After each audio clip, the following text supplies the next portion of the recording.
We're in a Porsche, it has a turbo, and guess what? It's really fast. Welcome to the Porsche Panamera Sport Turismo. Now let's not beat around the bush. When this thing first launched, who thought?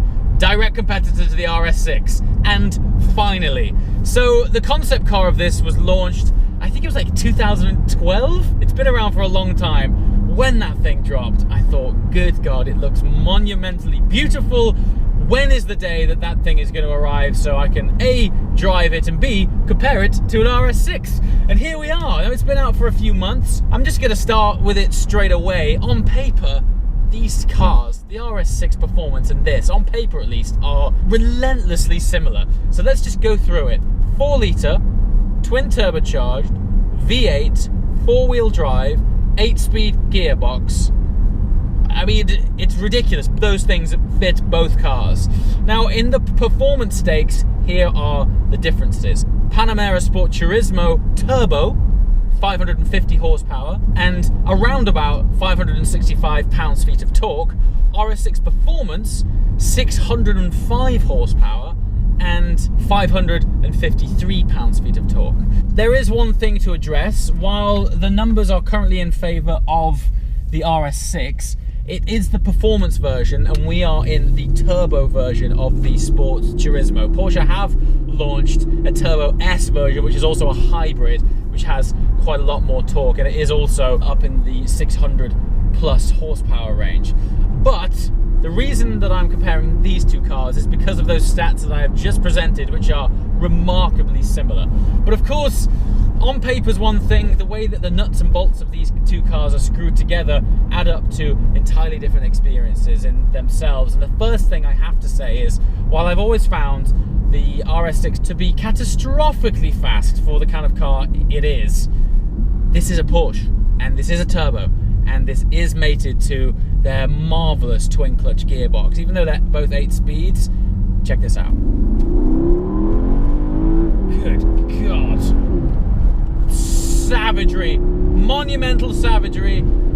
It's the way those numbers are applied. Despite the fact they are both unbelievably similar, these guys are applying it in such a way that it's the way that the torque is available immediately low down. The acceleration is relentless but linear and completely progressive all the way up to that top of the very rev range. It's a beautiful environment in which to witness that. Now let's talk about environment. So I want to basically provide you information that you can't Google. Now we've gone through the stats, but how do they feel? How do they compare to drive? Well, there's something about being in a Porsche. They very much, even in like grand tourers like this, they very much have their own feel about them. I gotta say, the way this thing handles and turns in, it just feels like a Porsche. I mean, there's no other way of saying it. I think the biggest difference being in the two cars, and actually the number one thing which has surprised me, is the size differences. Now, you don't exactly look at an RS6 and think compact, but it took me by surprise how big this car feels. It is very wide, and it's very long too. When you park the two cars next to each other, the size differences, this thing looks huge. It's the length of it and the width of it, and even on the road when you're driving it feels a very chunky car. Now that's not only just because of its size, just the way this thing feels in the hands, as it were. It does feel a seriously well bolted together piece of kit, and I would say the word for it is chunky. It's quality, but it's chunky, and just when you've got it in your hands, you really do feel a little bit more as one with the car, despite the fact that it is such a big vehicle. Now, interestingly, my RS6 and the interior of this car are very similar. They're both this sort of ivory, lighter shade of grey interior, and I think that's actually made it for a really interesting comparison because, again, to the eyes, they may look similar, but when you're in here, again, it's a Porsche. So I always thought that the interior of Audis, and let's not do it a disservice, the market position of the RS6, my particular car is coming in well spec'd, around about 120 grand. The spec of this car is coming in at just under 160,000 pounds. Now, it's got a lot of options on it, the interior being one, the extended Alcantara on the roofline here, just like the RS6. and this beautiful ivory interior, just like the RS6. To the eye at first, they look very similar, but I have to say it's such a plush environment, and this is the intangible things that you can't Google, the things that you can't sort of appreciate on paper, that I'm hopefully able to explain to you, that while there is basically a 40 grand price jump in these two cars, I guess the thing that justifies that is the quality and the ambience. Now, aesthetically, I've got to say, when they launched the concept of the Sport Turismo, I was like, take my money. This thing looks fantastic. I've always felt the standard Panamera to be a little bit of a frumpy, bubbly, I don't know, almost disproportionate car.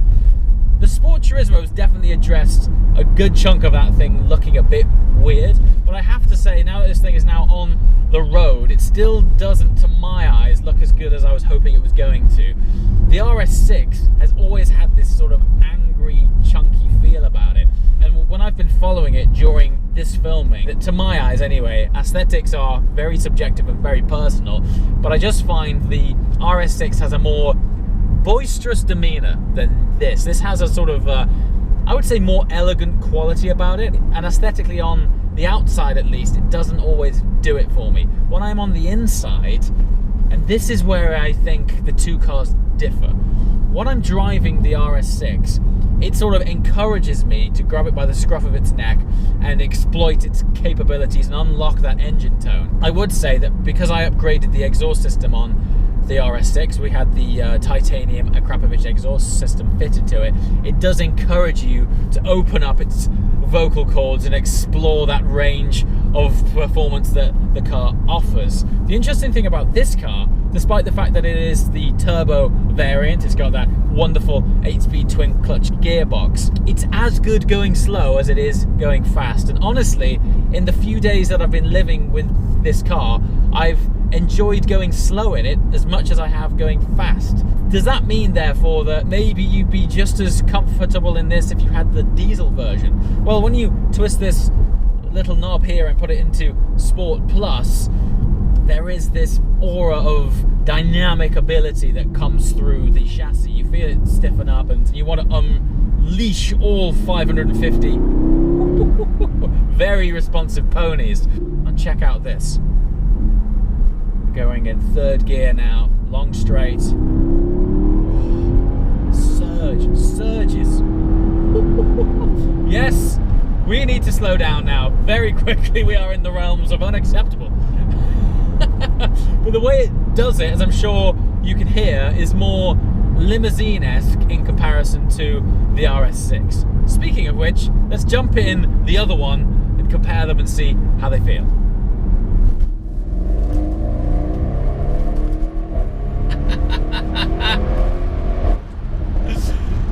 Now, I'm sure the first thing you can tell, the biggest difference is the sound. Yeah, now, of course, I have upgraded the exhaust on this car, but I've got to be honest with you, the Akrapovic exhaust system, it isn't mental. It's not like a really shouty, barky exhaust. It has just really more cleared the throat of the RS6, just so you can hear and be reminded that you're in something a bit spicy. It wasn't vastly different to the standard exhaust system. I think it's important to state that, because the audible delight that is the RS6 comes through even from stock, even from a factory car. Of course, it is louder now in this state, but compared with the stock Panamera Sport Turismo, that thing really is in limousine mode in comparison to the way this car sounds. So the first thing that hits you is the sound. Yes, we have an augmented exhaust, but honestly, I remember what this thing sounded like before that, and it still has these pops and bangs. It still gets those, even with a standard exhaust system. So, second thing, acceleration. I've got to say, I think the Porsche takes it. I think the Porsche is just a little bit quicker. Or the way that it delivers the torque, because it's actually, under acceleration, it's often the torque that you feel in your body. Whatever it is, because on paper, as I mentioned, The official statistics are that they're near identical. But I think it's the way that the Porsche delivers the torque from a much earlier stage in the rev range than this car. This kind of comes into its own around about 3,500 onwards. Yes. So from there, it's all there. And the third thing. The third thing is the size. Now, never in a million years did I believe that I would find myself saying the RS6 feels a little bit small. Now, in its own state, it doesn't feel small when you're in it, but when you jump back to back from the Sport Turismo into this, there is a definite downsizing effect. I think it's mostly the width of the Panamera, and it's long as well. And the other thing, it's one more time.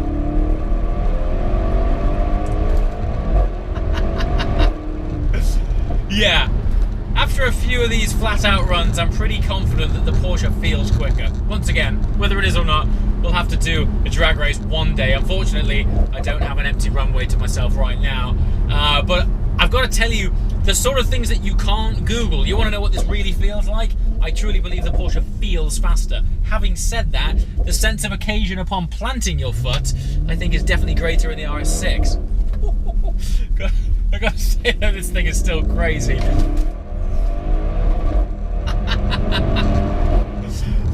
And that for me is where it's at. These things are kind of unnecessary cars. I mean, who needs a car that's this practical, that's this fast? It really does tick both boxes at the same time. I've always said that the RS6 is one of those cars that pretty much ticks the most boxes. If you could have one car, this would be such a strong contender for what that single car would be. And now that the Porsche is in this space with the Sport Turismo, I think that as well is absolutely a car that you would consider if you wanted to tick the most boxes. If you wanted something that was going to be ballistically fast, but great for carrying the dog, shopping, kids and the wife, both of these cars, the breadth of ability is astonishing. Now, going back to the size of these cars, when I stepped in this thing, before I even turned it on, I was aware that this car feels smaller. I think the predominant difference is actually the width. When you're looking at the passenger seat and where your passenger sits when they're in the car with you in the Sport Turismo, you're like, are you okay over there? Like, they feel far away. It's such a wide cabin. The transmission tunnel as well feels thick and chunky, and you've got this sort of sweeping elevated control panel that goes up towards the dash. And just as I said earlier, when you're in that car, just sitting in it is a great sense of occasion. Now, when you compare these two cars, we've got this ivory, light-coloured interior. Granted, headliner in this is black, but they're both with the extended Alcantara. They both have the panoramic sunroof. So there's all of these features that if you were to write it down on paper, they're like the same car. But it's amazing how when you combine these components into one package, they come from different engineering teams with their own unique approaches to how they believe the performance variants of their more practical cars should be. And it's fascinating to have the opportunity to jump into them back to back. To summarize for me, I think it's all down to luxury. I really do. They're both incredibly capable, both four-wheel drive, practical as they come, 4 doors, lots of space, big boot. But the Porsche delivers luxury on a level that is just above this car. We have to remember that this is, you know, this is like a 4-year-old car in comparison to the Panamera, and the interface is starting to feel a little bit dated. It's something that you wouldn't really think about until you jump into a modern car. Porsches do interiors to such a high standard that jumping in them back to back, you are aware that there is a little bit of plastickiness going on about this, and there's a lot more of the analog feel about it than there is in the Porsche. Having said that, the environment in which to sit and absolutely smash miles, this is so awesome. I've got to say as well, the driving positions are unbelievably similar. There is one thing which I prefer about the Porsche, in that you can just drop the rear of the seat down just a tad, so basically your bum sits lower, and for a slightly snugger, more performance-orientated driving position. That's what I prefer. But this is pretty much spot on. Now, interestingly, if you watch this channel regularly, you'll know that I class myself, I guess, as somewhat of a gearbox snob. What I mean by that is I'd either a manual gearbox or a dual clutch gearbox like the one found in the Porsche. The gearbox in this, even though this is also an 8-speed, this is a more conventional automatic.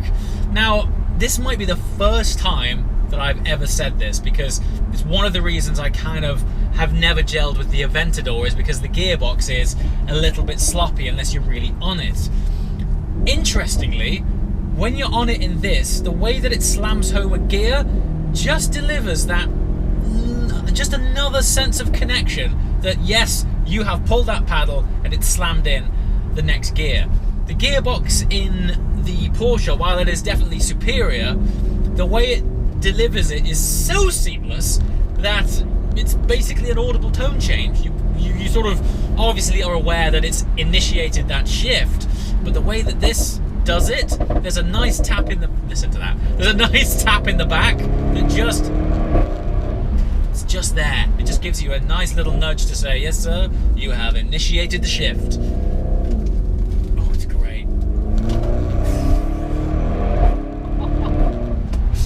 I know which one I would have. As absolutely luxurious as it is to be within the confines of that luxurious cave from Porsche, for my sporty practical car, I'm still finding this to tick more boxes than the Porsche from a sense of occasion, right? To sit in, to amble and to be in, the Porsche takes it. It is a more beautiful environment, and it feels a lot more modern and up to date, as it should. But from a driving interaction, I love this thing. It's so good. Comments below. I want to know what you guys think. How would you separate these two cars? What would you say is the sort of thing that differentiates them the most? Is what I've said what you expected, or did you expect the turbo version of this car to eat the RS6 alive? I wasn't sure either, but I wanted to bring it to you firsthand, hopping in these two cars back to back. There's one thing, guys. The algorithm on YouTube is a funny thing these days, and I've had lots of people emailing me and putting in messages that they haven't had alerts when new videos have gone live. So, if you like the content, please, if you go to the channel, next to the subscribe button is a little bell. If you click that, you'll get alerts of when the new videos go live. So if you like the content, please subscribe. If you haven't, that would be amazing. And if you are an existing subscriber, hit that bell and you'll be first to know when brand new content goes live. As always, guys, thanks for watching.